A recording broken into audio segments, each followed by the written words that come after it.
আনন্দ হচ্ছে? তোমাদের আনন্দ হয়? পাড়ায় যদি কারো ছেলে হয়, ছেলে হলে আনন্দ হয় তো? আর মেয়ে হলে? কেউ যদি না বলেছ, তাকে আমি আসর থেকেই ব্যবস্থা করে দেব। ছেলে হলেও যেমন আনন্দ হবে, মেয়ে হলেও একই আনন্দ হবে। কোন রকম কোন ভেদাভেদ যেন মনের মধ্যে রাখবেন না। তাই ছেলে জন্ম করে চিরঞ্জীবের ঘরে একটা ছেলে হয়েছে। কি সুন্দর লাল টুকটুকে দেখতে, যেন একবারে ময়ূর ছাড়া কাঁদতে। সুন্দর দেখতে। ও মায়েরা, রামচন্দ্রের ছোট্টবেলা থেকে দারুণ দেখতে ছিল, দারুণ, মানে এত অসম্ভব ভালো দেখতে, যেন কার্তিক ঠাকুর আকাশ থেকে নেমে এসেছে। দুধে আলতা গায়ের রং, এত সুন্দর তার বদন। এই চল চল দেখতে যাবো, চল চল দেখতে যাবো। পাড়া প্রতিবেশীরা সবাই আনন্দ করে চিরঞ্জীব সেনের ঘরে এসছে। আনন্দ ঘরে না, আজ রামচন্দ্রের জন্ম হলো, আনন্দ বার ঘরে না।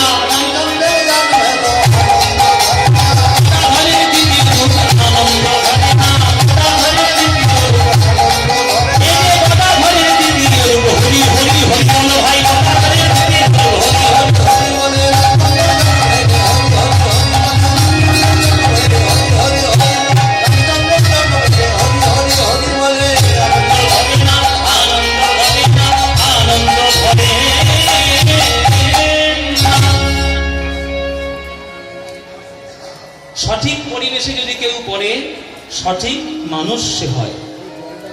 এই সুনন্দা দেবী ছিলেন অত্যন্ত ভক্তিময়ী।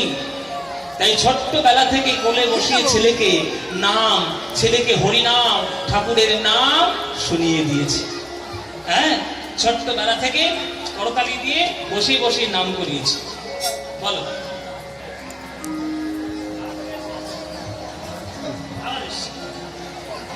পিতা স্বর্গীয় ক্ষুদিরাম কয়াল, মাতা স্বর্গীয় মেনকা কয়ালের স্মৃতির উদ্দেশ্যে ৫,০০১ টাকা, ৫,১০১ টাকা মুক্ত হস্তে দান করলেন কন্যা ও তার পুত্রগণ শেরপুর বাজার মন্দির উন্নয়ন প্রকল্পে। নিতাই গৌর হরি বল। বাবা ৯০টা মাই, ও ওই জন্য দান আসছে। ওরে বাবা, আরো আসবে মনে হয়।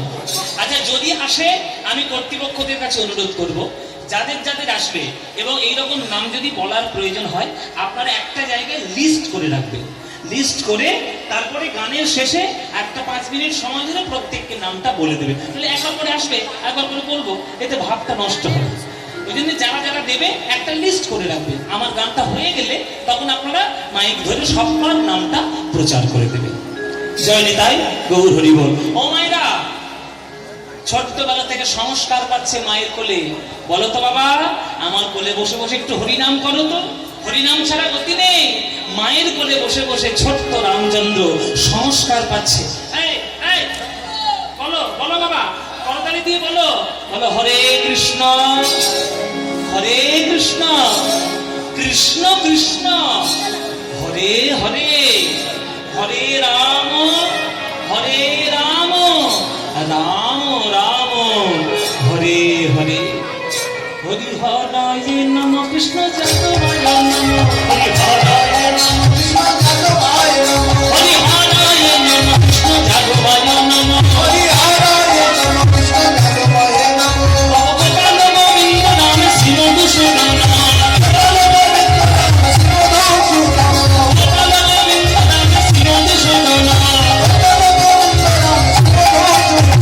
গিরিধারী গোপীনাথ মদন মোহন, গিরিধারী গোপীনাথ মদন মোহন, মদন ভরে গাই রাম, সকাল সবে গৌরাঙ্গের মদন ভরে গাই রাম।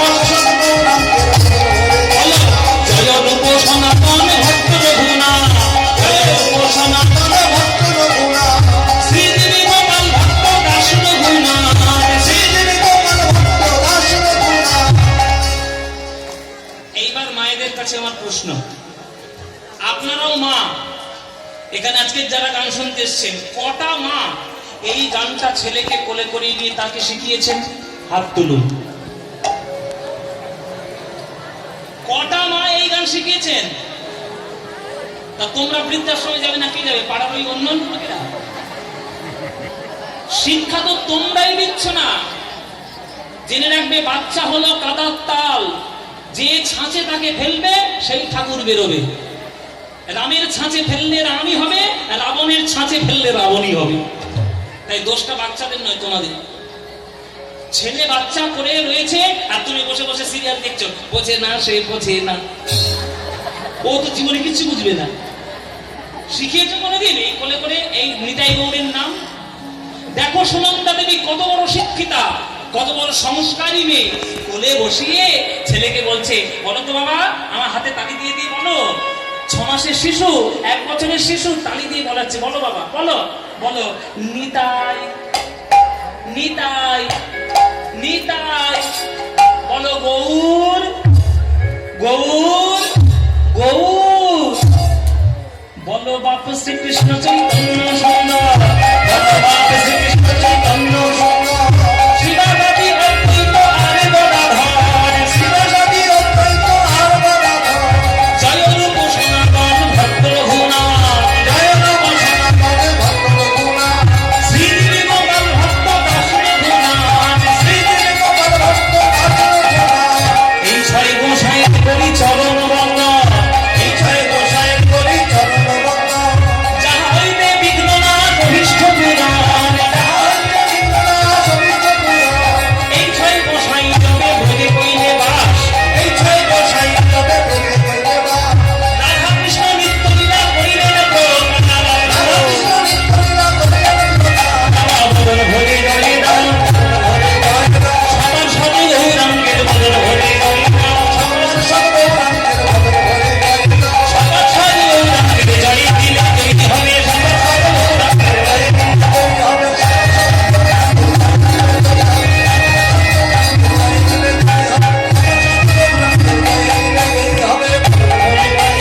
বদল ভোগে গলে দাও, বদল ভোগে গলে দাও।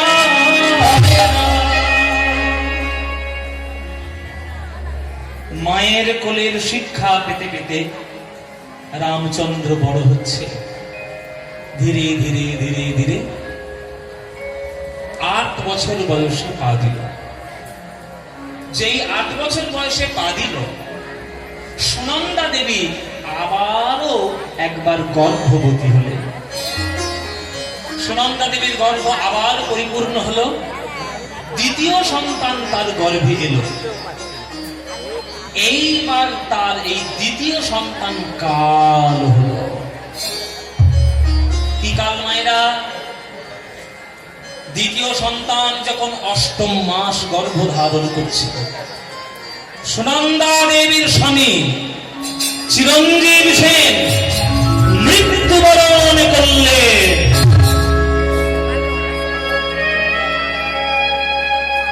মৃত্যুবরণ করলেন। স্বামী অকালে মারা গেছে। অশিক্ষিতদের দল এখনো পর্যন্ত গ্রাম বাংলায় ঘুরে বেড়াচ্ছে। স্বামী মারা গেলে তার দায় বউটার ঘাড়ে চাপিয়ে দেওয়া। সুনন্দা দেবীর শ্বশুর বাড়ি ওই চিরঞ্জীব সিং যখনই মারা গেল, দায়িনী, কুলঘাতিনী, সর্বনাশী, পেতনি, নানান ধরনের ডাইনি অপবাদ দিয়ে আমার ছেলেটাকে একেবারে চিবিয়ে চাপিয়ে ফেলি, সংসার থেকে দূর হয়ে যা। সুনন্দা দেবীর গর্ভ তখন 8ম মাস। এই পূর্ণ হতে সে যাবে, ভূমিষ্ঠ কিছুদিন পর হবে সন্তান। ওই অবস্থায় ওই গর্ভবতী মেয়েটাকে এত অত্যাচার শ্বশুর বাড়িতে বেড়ে গেল, দিবারাত্র কটু কথা শোনাতে লাগলো। শ্বশুর, শাশুড়ি, ননদী, দেবর, বাড়ির আত্মীয় স্বজন। একদিন মাঝ রাত্রিরে এই চিরঞ্জীব সে তার মৃত্যুর অপবাদ দিয়ে ওই রামচন্দ্রকে হাতে ধরিয়ে দিয়ে সুনন্দা দেবীকে ঘাড় ধাক্কা দিয়ে শ্বশুর বাড়িতে।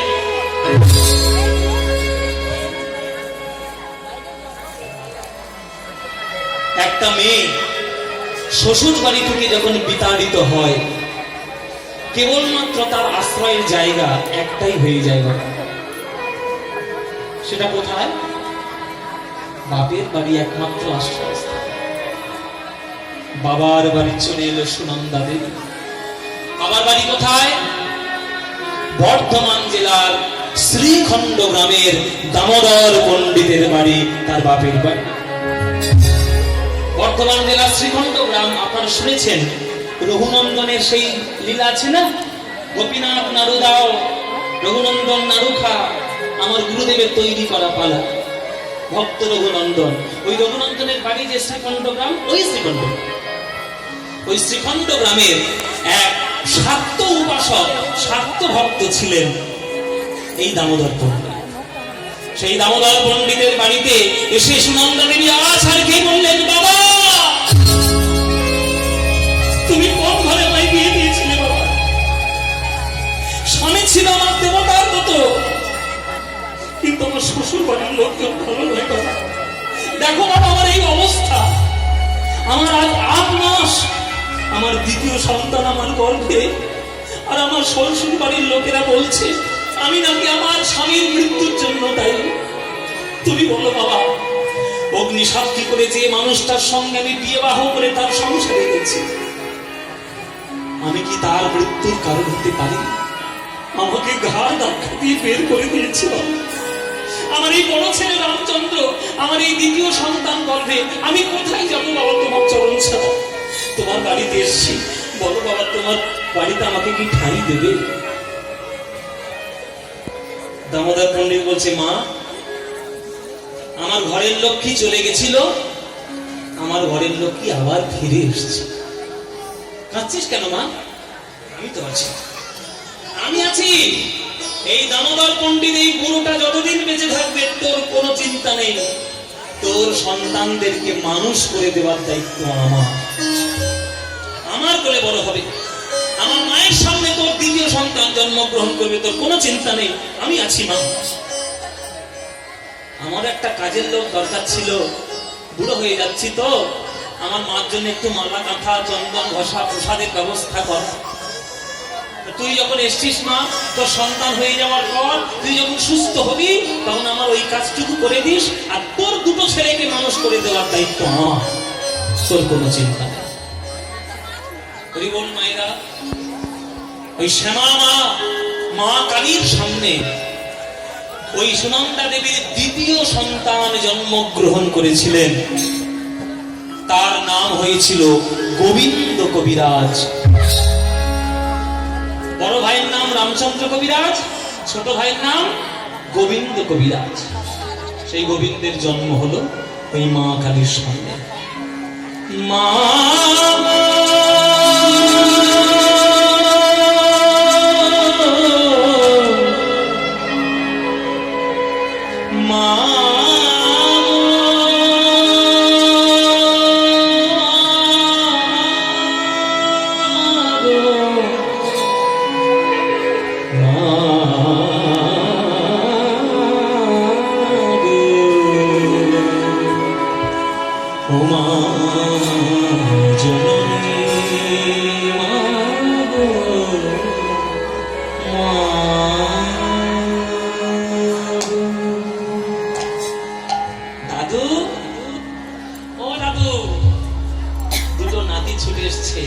দাদুর কোলে বসেছে। ও দাদু, তুমি কাকে পুজো করছো? কাকে তুমি পুজো করছো দাদু? দেখলে কি আমার ভয় লাগে। বাবা, জিভটা বড় বড়, কালো রূপ, চোখটা বড় বড়। ও দাদু, তুমি মা মা বলে ডাকছো, কাকে ডাকছো? দাদু ভাই, আমি যাকে ডাকছি তিনি হলেন মা মহামায়া। ভগবান শ্রীকৃষ্ণ মায়ার প্রতি যখন ইক্ষণ করেন, মায়া হয় গর্ভবতী। মায়া কোনো সন্তান প্রসব করে না, অজস্র ব্রহ্মাণ্ডের জন্ম দেয়। যে ব্রহ্মাণ্ডের মধ্যে আমরা বসবাস করছি, এই ব্রহ্মাণ্ডের জন্ম দিয়েছেন এই মা মহামায়া। আবার এই মহামায়া যখন বৃন্দাবনে রাধা গোবিন্দের লীলা সংঘটিত করার জন্য যান, তখন তার নাম মহামায়া থাকে না, যোগ মায়া নাম হয়ে যায়। দাদু ভাই, এই তো সৃষ্টির আদি শক্তি, আদ্যা শক্তি মা মহামায়া। মাকে ডাক দাদু ভাই, মাকে ডাক। মায়ের কৃপা পেলে জগতের সর্বকিছু হাতের মুঠোয় চলে আসবে। ডাক দাদু ভাই, মা মা বলে ডাক, মা বলে ডাক। আমি যেমন করে বলছি মন্ত্রগুলো তেমন করে আমার সঙ্গে শিখে নে, মাকে ডাক। দাদুর কোলে বসে বসে রামচন্দ্র গোবিন্দ চণ্ডী পাঠ শিখছে। প্রসঙ্গ যখন এসছে মায়ের প্রসঙ্গ, তাহলে আমরাও একটু মায়ের স্তব গাইব কি গাইব না বাবা? একটু চণ্ডীর আরাধনা, একটু শ্লোক পাঠ আমরা করি। সবার কাছে অনুরোধ, একটু করজোড়ে বসবেন। চণ্ডী আমাদের তন্ত্র শাস্ত্রের একটা বিরাট বড় সাবজেক্ট চণ্ডী। সবাই মিলে করজোড়ে বসবেন আর মায়েরা উলুধ্বনি দেবেন চণ্ডীর শ্লোকের স্বর।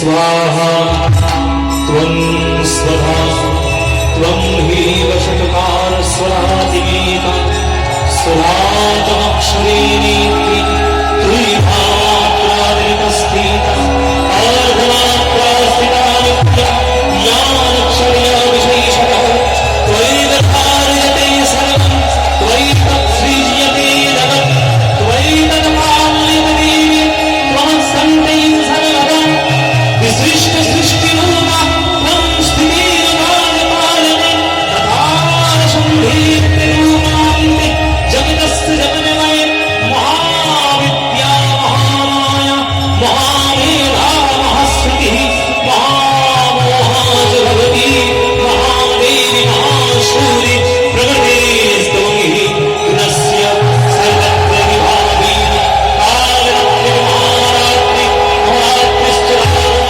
त्वं ह्रीं परमेश्वरी त्वं ह्रीं त्वं बुद्धिर्वदलक्षणा सामुष्टिर्महापुष्टि त्वं शान्ति कान्तिरेव हरिणी शून्यी भोगा कविनी चक्रुणी तथा शङ्करी चापिनी पाण भूषणी परिधाय सौमा सौम्यपराशेष सौम्यभ्यस्तति सुन्दरी परात्मा परमा परमेश्वरी ॐ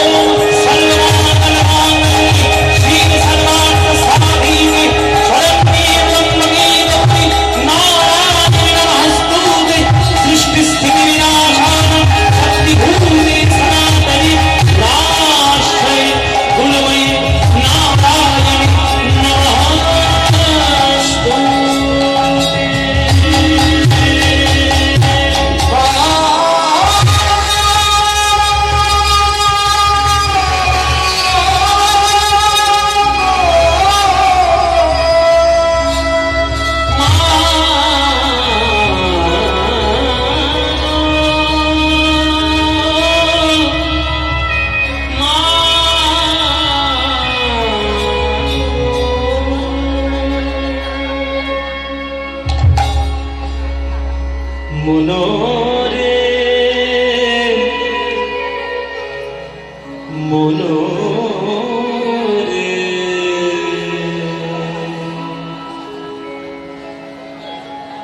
মায়ের প্রসঙ্গ যখন এলো, তার একখানা শ্যামাসঙ্গীত শুনবেন বাবা?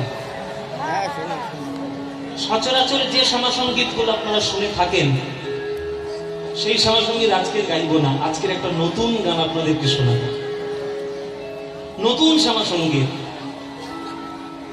আমার শাস্ত্রীয় সঙ্গীত জগতের গুরু পণ্ডিত অজয় চক্রবর্তী, কেবলমাত্র উনি এই গানটি সুন্দর করে রেকর্ড করেছেন।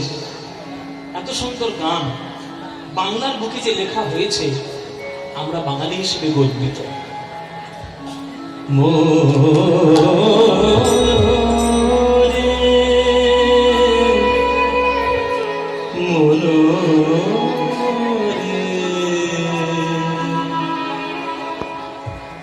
কালী বলে ডাকো মনরে, কালী বলে ডাকো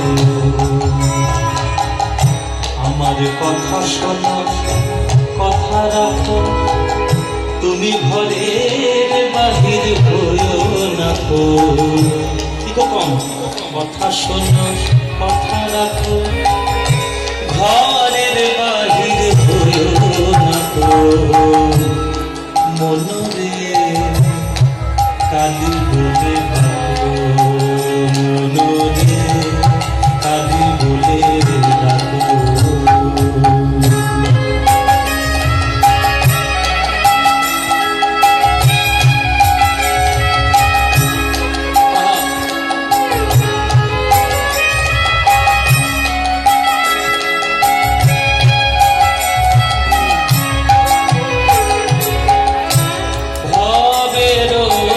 যাতনা যত দেহ তাদের অনুগত,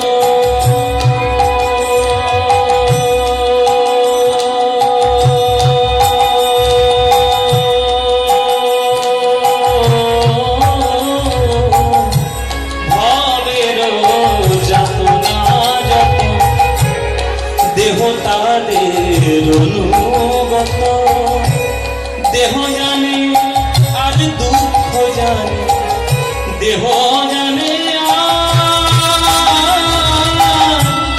দেহ জানে আর দুঃখ জানে, দেহ জানে আর দুঃখ জানে, মন তুমি আনন্দে থাকো, মনরে কালি বলে ডাকো, মনরে কালি বলে ডাকো, কালি বলে ডাকো, কালি বলে